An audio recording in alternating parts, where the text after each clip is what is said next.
May gabi ka natin tanay. God is good all the time. God is... Ano ba yung good, no? Sige, may gabi no? Ang akong pagpaambit is may tungod sa kaluwasan. Kay daghan manggod kaayon karon ang hinla sa dautan karon nga gigamit nila nga sayon lang ang kaluwasan. Ang kaluwasan mga kaigsunan, pagtuo lang daw luwas na.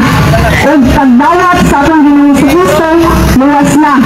Iyon ana bagyod ang kaluwasan. Iyon ana bagyod kasayon ang kaluwasan sa pagkabot.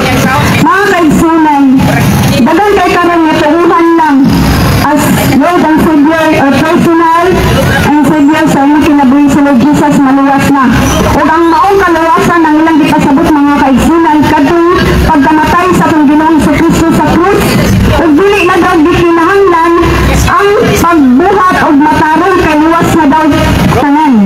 Kitang tanan luwas na daw pinaagi sa pagdupa ni Ginoong Kristo sa krus. Mga kaigsunan, natagan nato ni gamay nga katinawan.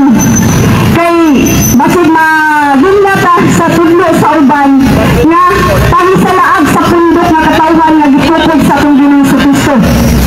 Mga kaigsunan, ang kaluwasan mataplagan lamang nato sa atong Ginoong Kristo. Mabasa nato sa Buhat 4:12. O ang atong Ginoong Kristo kay ang kaluwasan grasa o grasya nga hatag sa Diyos kanato kay kitang tanan mga makasasala. Unsay gibuhat sa atong Ginoo, gipadala niya ang iyang bugtong anak aron ang tanan nga matuo kaniya dili malaglag kun dili makabaton hinuon sa kinabuhing dayon. John 3:16. Mola ang Ginoong Kristo tanan nato makuha ang kaluwasan. Apan nanuman mga kaigsunan nga dili ingon ana kasayon nga tuuhan lang nato ang atong Ginoong Kristo. Makaambit katag kinabuhing dayon. Wala mi nagpadayag din mga kaigsunan nga mali ang mutuo kang Ginoong Kristo kun dili ang pagtuo unang requirements pa lang na alang sa pagkaluwasan. Dili kay sa pagtuo lang. Usaon man ang imong pagtuo kung wala kay gituuhan mga kaigsunan. Kailangan pagtuo ug naa kay gituuhan. Ang atong Ginoong Kristo mga kaigsunan nagbuhat daghan kay gigayon nga nabuhat sa iyang pagkaanaa sa kalibutan nga dapat na tuuhan. Ang atong Ginoong Kristo nagpakamatay sa krus. Giuna niya ang iyang kinabuhi aron kitang tanan mutuo kaniya ug makabaton og kinabuhi dayon. Mao na mga kaigsunan, gidala sa atong Ginoong Kristo sa krus ang tanan kang mga kasalanan.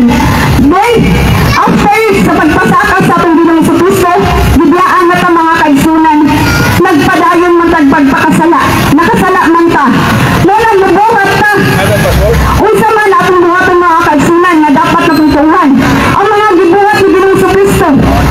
Ang kaluwasan sa simbahang katoliko mga kaigsunan, kay matod pa sila kami daw katong last Sunday nag-ingon din sa usa ka babay nga nagkuan din nga dapat gugma ang kailap ninyo.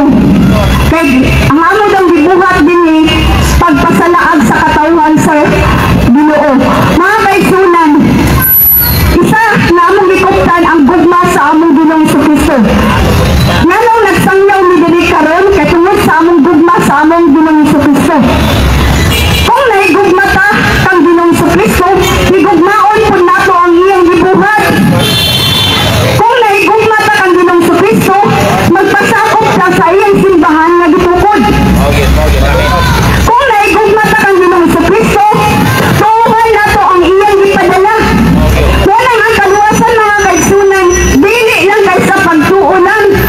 Usaon man na ilang pagtuo pero wala kay gituuhan.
Diyos kung dili pinaagi sa pagtuo.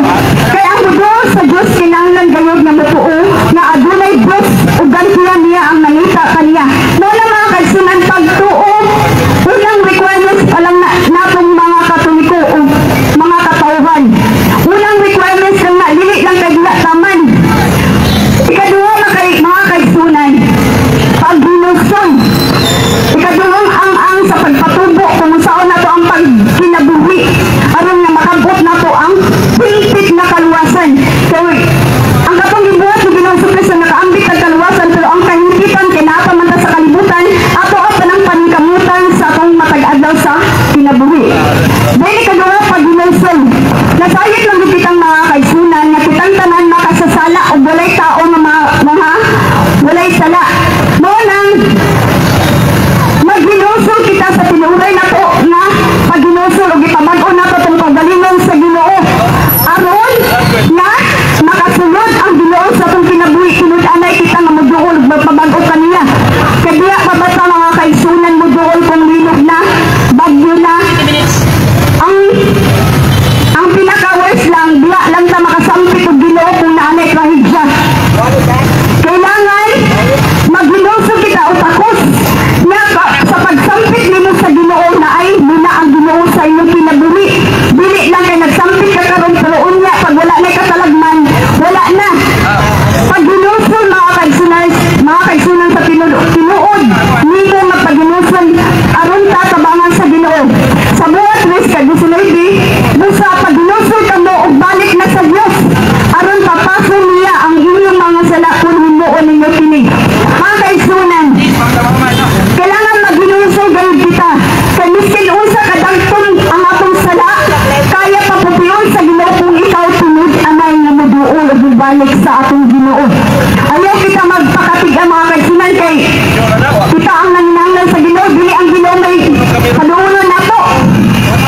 Dili katulo mga kaigsunan, pagtuman sa kabubuton sa Dios o sa iyang mga kasubuan.